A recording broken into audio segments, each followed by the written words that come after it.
Bonsoir à tous et merci d'avoir choisi Canal 3 Bénin pour vous informer. Voici les titres du journal. Prière à l'endroit des forces de l'ordre et autres victimes tombées face aux dernières attaques djihadistes dans la partie septentrionale du Bénin. C'est une initiative de l'honorable Issa Salifou à la mosquée centrale de Kandi. La séance vise essentiellement à lutter contre le terrorisme et toutes les autres formes de radicalisation et d'extrémisme dans le département de la Liborie. Les détails dans ce journal. Du 23 au 25 février 2022, il est organisé à Cotonou une formation au profit des points focaux des ministères membres du dispositif institutionnel sur la lutte contre la traite des personnes dans les pays du Golfe de Guinée. Ce renforcement de capacité a démarré ce mercredi et est organisé par l'expertise française de collaboration avec le ministère du Développement et de la coordination de l'action gouvernementale. Il va permettre aux concernés d'être plus efficaces dans leur travail de protection des victimes et de poursuite des auteurs. Nous parlerons également de l'inauguration des toilettes agroécologiques dans la commune de Savalou. C'est le fruit de partenariat entre l'ADCS et le Rotary Club Paris Avenir, prévu pour être construite dans les 14 arrondissements de la commune. L'entretien des lieux est pour l'instant confié à un comité et l'accès est conditionné par l'achat de tickets. Voilà pour les titres, mesdames et messieurs, à nouveau bonsoir. Prière à l'endroit des forces de l'ordre et autres civils tombés face aux dernières attaques djihadistes dans la partie septentrionale du Bénin. C'est une initiative de l'honorable Issa Salifou à la mosquée centrale de Kandi. La séance vise essentiellement à lutter contre le terrorisme et toutes les autres formes de radicalisation et d'extrémisme dans le département de la Liborie. Teddy Godalo pour plus de précisions.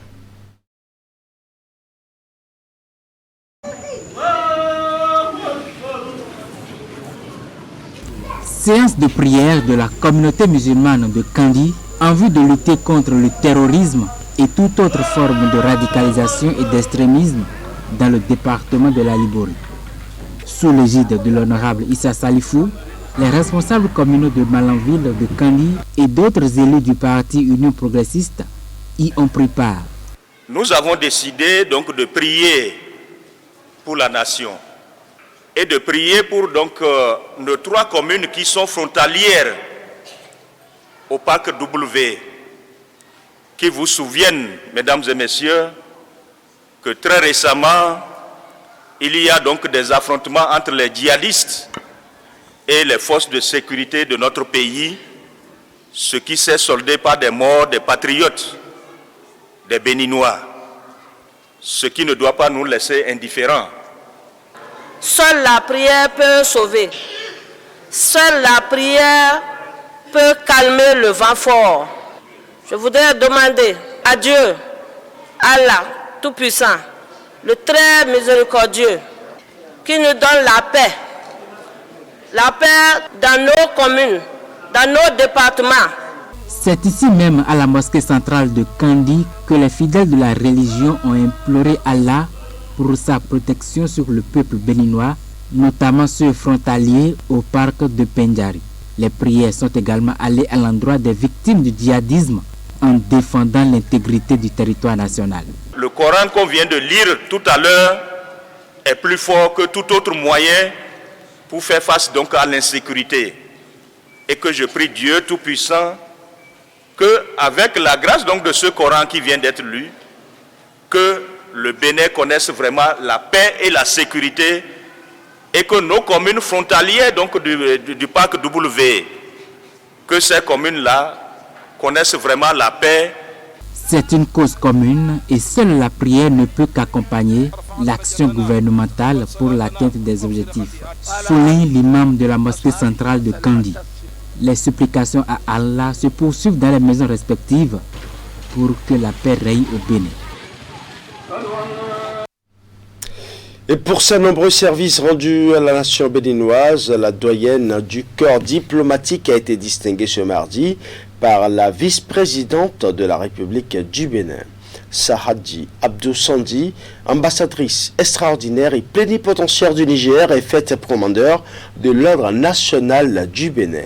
Retour sur les temps forts de cette cérémonie avec Clément Achadé.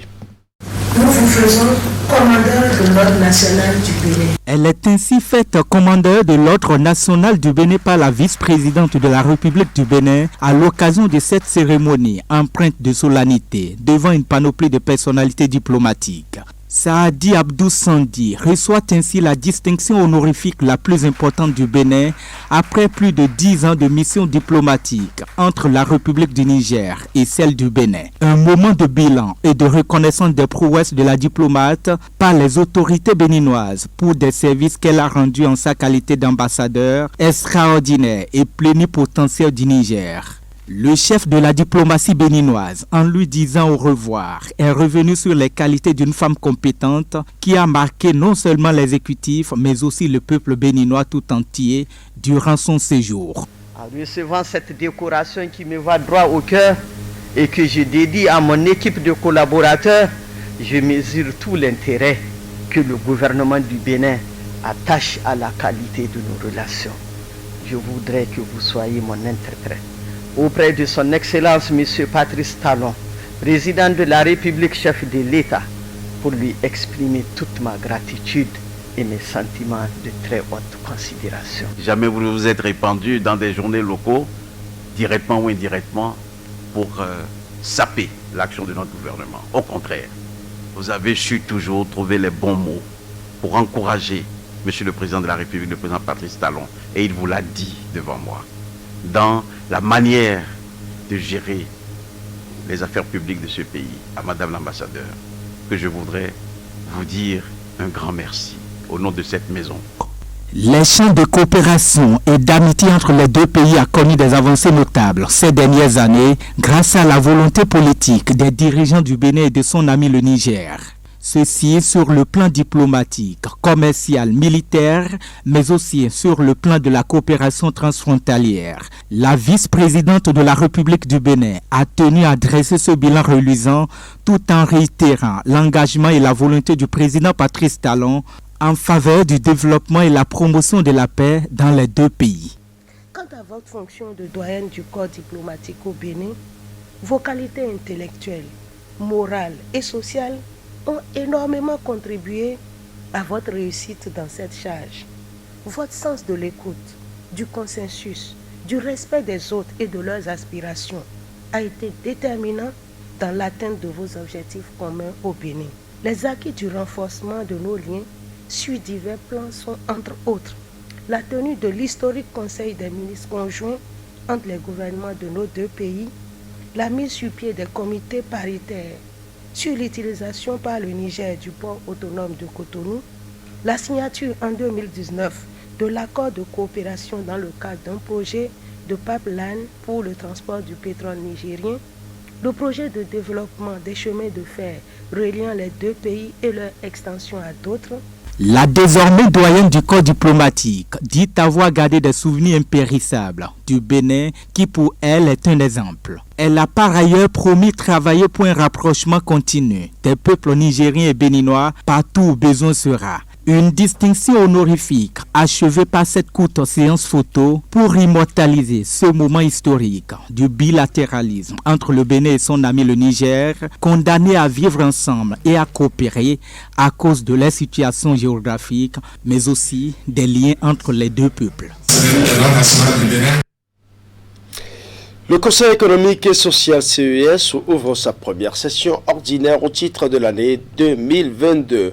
Un mois de travaux de consultation sur les questions brûlantes de l'actualité, donc la situation sécuritaire au nord du Bénin. Plusieurs autres problématiques sociales intéressent les conseillers. Voici le compte rendu de la situation. C'est sous le sceau du renforcement de la sécurité face au constat des actes terroristes en vue d'apaiser le cœur des citoyens béninois que s'ouvre cette première session ordinaire du Conseil économique et social en 2022. Pendant ces 30 jours, les conseillers s'inclinent sur le financement de la formation technique et professionnelle, la valorisation des aires naturelles et de la question de prise en charge des gens sous dialyse au Bénin aussi. le Conseil économique et social mène des réflexions afin de faire des propositions au gouvernement et à l'Assemblée nationale pour un mieux-être de chacun et de tous. Les travaux de cette première session ordinaire de l'année 2022 s'inscrivent donc dans cette perspective. Tout le travail intellectuel préalable aux visites de terrain sera réalisé. Il s'agit essentiellement de l'élaboration des thèmes de référence, du choix des sites à visiter, de l'élaboration et de la validation des outils de collecte des données. Ensuite, les conseillers descendront effectivement sur le terrain pour toucher du doigt les réalités et s'entretenir avec les acteurs concernés afin de recueillir toutes les informations utiles et nécessaires. Le président du Conseil économique, social et culturel du Niger a marqué cette ouverture de sa présence, après avoir adressé de profondes pensées à l'endroit des familles éplorées en raison de ces attaques terroristes. Il promet la collaboration de son institution avec les autorités béninoises en la matière. Le 25 octobre dernier se tenait à Niamey la cérémonie d'ouverture de notre deuxième session ordinaire au titre de l'année 2021. La participation des délégations des conseils économiques du Bénin et du Mali à cette session a mis en évidence la possibilité et la nécessité pour nos institutions de créer une synergie entre nous pour saisir les opportunités économiques et sociales communes à nos pays. Votre pays, le Bénin, est jusque-là considéré comme un îlot de paix et de stabilité dans la sous-région. Un état de fait dont vous devez en être fiers et qu'il vous revient de préserver jalousement et avec la plus grande fermeté. Le CES du Bénin et le CESOC du Niger s'engagent donc à travailler en coordination pour la paix dans la sous-région. Les responsables à divers niveaux de l'administration publique béninoise prennent part à un séminaire sur les facteurs qui ralentissent l'élaboration des tests d'application qui accompagnent le vote des lois. Le séminaire est organisé par le secrétariat général du gouvernement avec le soutien de l'ambassade de France. Les travaux se déroulent à la salle de conférence du ministère du Travail et de la fonction publique. Idrissou Boukari pour plus de précisions. Au cœur de ce séminaire organisé par le secrétariat général du gouvernement, le processus d'élaboration des lois et la prise des décrets d'application. Les responsables à divers niveaux de la présidence de la République, du secrétariat administratif de l'Assemblée nationale, les hauts fonctionnaires de l'administration publique, la secrétaire générale de la Cour suprême et le directeur de l'École nationale de l'administration prennent part à ces assises. L'objectif est de réfléchir ensemble pour trouver désormais les voies et moyens afin que le vote des lois s'accompagne simultanément de la prise de leurs tests d'application. En interrogeant nos pratiques jusque-là en vigueur, l'on se rend compte que l'élaboration des tests d'application de la plupart des lois dans notre pays souffre de plusieurs mois, voire plusieurs années de retard. Et je citerai à titre illustratif deux exemples.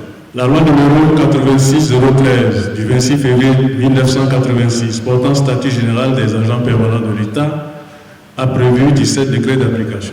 11 ont pu être adoptés avant son abrogation en 2015. Le deuxième exemple illustratif est celui de la loi numéro 2003-17 du 11 novembre 2003 portant orientation de l'éducation nationale en République du Bénin. Il est prévu 8 décrets d'application de cette loi. Mais à ce jour, seul le décret portant création du Conseil national de l'éducation a été pris en avril 2009. C'est donc cette insuffisance de l'administration publique que le secrétariat général du gouvernement veut corriger à travers la tenue de ce séminaire. Le séminaire est organisé avec l'appui de l'ambassade de France et l'expertise du Conseil d'État français. La lenteur dans l'élaboration des tests d'application des lois votées pourrait impacter négativement les changements envisagés dans le cadre des réformes en cours. Il faut donc trouver des solutions durables. Une piste de réflexion consisterait à rendre l'exercice obligatoire. Ainsi, toute loi devrait être accompagnée d'un tableau de mesures d'application nécessaires que le ministère initiateur du texte ou concerné au premier chef par son application élabore dans des décrets bien encadrés. L'autre solution serait de mettre en place un pôle administratif qui organise pour chaque loi votée une réunion interministérielle afin de désigner formellement le ministère porteur des différents décrets d'application, les ministères partenaires et les délais d'adoption. Edouard Oueouro, secrétaire général du gouvernement, a invité chaque participant à ce séminaire à apporter sa contribution pour l'atteinte des objectifs fixés. Faire de l'administration béninoise une administration moderne et performante au service du développement. Il est organisé du 23 au 25 février 2022 à Cotonou une formation au profit des points focaux des ministères membres du dispositif institutionnel sur la lutte contre la traite des personnes dans les pays du Golfe de Guinée. Démarré ce mercredi, ce renforcement de capacité organisé par l'expertise française de collaboration avec le ministère du Développement et de la Coordination de l'action gouvernementale va permettre aux concernés d'être plus efficaces dans le travail de protection des victimes et de poursuite des auteurs. Reportage. Des points focaux des ministères membres du dispositif institutionnel sur la lutte contre la traite des personnes actualisent leurs connaissances sur le phénomène pour une meilleure contribution à son éradication. Cette formation s'inscrit dans le cadre de la mise en œuvre du projet régional d'appui à la lutte contre la traite des personnes dans les pays du Golfe de Guinée.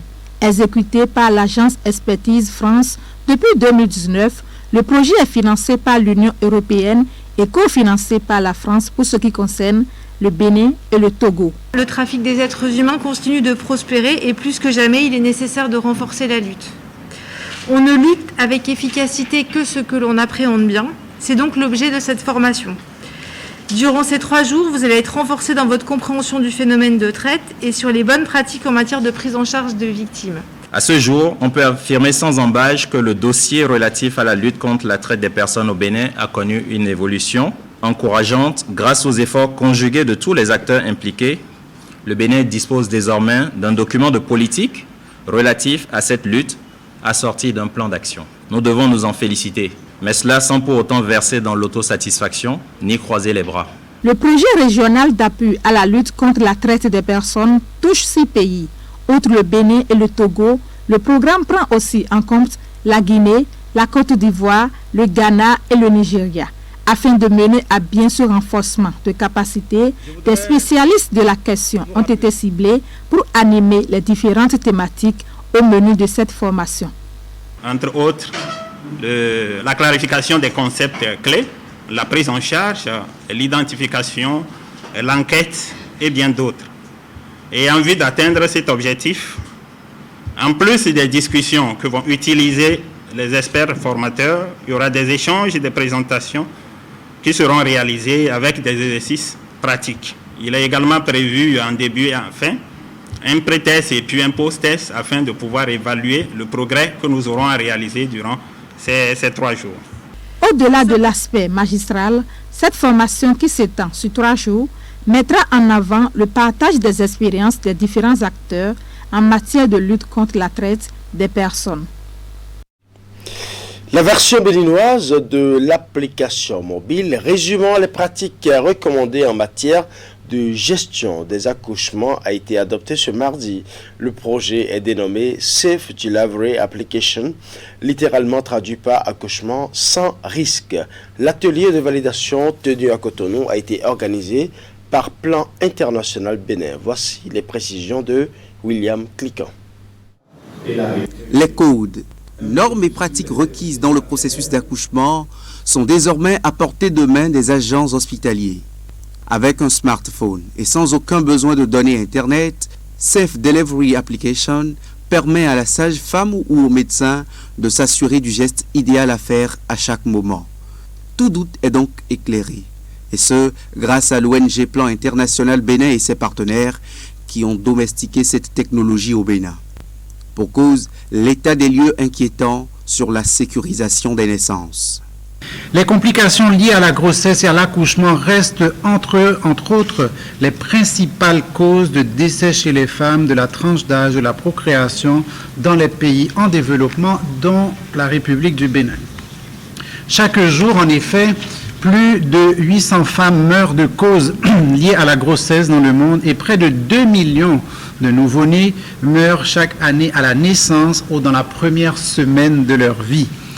Ainsi, assurer la qualité des soins obstétricaux et néonataux d'urgence de base, SONUB, s'est avéré alors d'une importance capitale pour réduire le nombre de décès et de complications chez les mères et les nouveau-nés. L'usage de l'application mobile entre intégralement dans les programmes d'études au Bénin. Les étudiants de l'Institut national médico-sanitaire INMES de l'Université d'Abomey-Calavi et ceux de l'Institut de formation en soins infirmiers et obstétricaux de l'Université de Parakou-Ifzio en bénéficient. Une illustration de l'engagement de l'État béninois à promouvoir cet outil de protection de la vie de la mère et de l'enfant. Nous sommes tous conscients au XXIe siècle de l'importance de la formation. Mais pour disposer d'une bonne formation, il faut d'abord disposer des outils adaptés, adéquats, qui permettront de transférer le savoir. Et c'est pour cela que cet outil d'application dénommé accouchement sans risque, actuellement, est en train d'être utilisé dans la formation initiale dans les écoles de formation professionnelle du Bénin. Et notre espoir, c'est qu'elle déborde du cadre de la formation initiale pour être utilisée dans la formation continue par n'importe quel prestataire. Des kits composés de tablettes, de vidéoprojecteurs et d'équipements de sonorisation ont été offerts aux deux établissements de formation. L'INMES et l'IFZIO disposent donc de tout pour renforcer les capacités de leurs apprenants dans l'utilisation de l'application dite accouchement sans risque. Nous allons à présent parler de l'inauguration des toilettes agroécologiques dans la commune de Savalou. C'est le fruit du partenariat entre l'ADCS et le Rotary Club Paris Avenir. Prévu pour être construite dans les 14 arrondissements de la commune, l'entretien des lieux est pour l'instant confié à un comité et l'accès est conditionné à l'achat de tickets. Suivant. 2 ans de collaboration, de négociation, d'échange et aussi de consentement et le résultat est là. Des toilettes agroécologiques. L'infrastructure vient d'être inaugurée au profit des populations des localités d'Agbado, de Gbafo-Huegbo et Gbafo-Dogudo à Savalou. Elle est réalisée sur financement du Rotary Club Paris Avenir. Et donc ce projet a commencé il y a 2 ans quand Conrad, qui est en fait membre de notre club Rotary à Paris, nous a dit et donc je voudrais bien que le Rotary Paris Avenir s'investisse pour Savalou. Et c'est comme ça que ce projet est né. Et nous avons travaillé 2 ans dessus. Plus de 80% de la population n'a pas accès aux toilettes. Donc je voudrais vraiment remercier tout le conseil communal et en sa tête le maire de la commune d'avoir accepté qu'on l'accompagne parce que c'est son travail. Mais il ne peut pas tout faire. Donc on s'est donné la main et aujourd'hui, le Rotary a pu financer ce projet et voilà là où nous en sommes aujourd'hui. Prévues pour être construites dans les 14 arrondissements de la commune, ces toilettes sont la première de la série. Après plusieurs mois de réflexion, un modèle de gestion a été retenu de concert avec le partenaire ainsi que le conseil communal. L'entretien des lieux est confié à un comité et l'accès aux toilettes est conditionné à l'achat de tickets. Tout l'argent, c'est pour payer le personnel, c'est pour payer les agents sanitaires. Sinon, est-ce qu'on va le mettre à 30 tickets pour 500 francs. Nous, on va signer tout à l'heure un protocole. La mairie et l'association de développement, le maire et le président de l'association de développement, on va signer un papier. Dans ce papier-là, on a marqué que on va faire le compte et dire à la mairie combien on a reçu chaque semaine, chaque mois. Vous-même, vous allez savoir, les 30 tickets à 500 là, c'est 3 mois. Au bout de 3 mois, si ça ne suffit pas, on va augmenter. Je voudrais les remercier pour avoir associé Cotonou Lagune à cette réalisation. Toilettes où, quand vous utilisez, vous avez les rejets solides qui passent ailleurs, les rejets liquides passent également par autre orifice.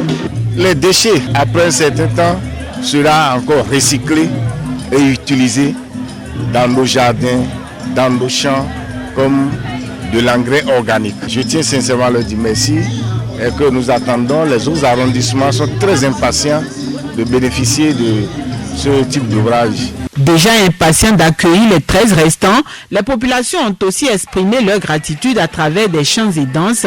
La cérémonie d'inauguration et de mise en service des toilettes agroécologiques a réuni autour de l'équipe de l'Association pour le développement de la commune de Savalou les partenaires, autorités politico-administratives et autres cadres natifs de la commune.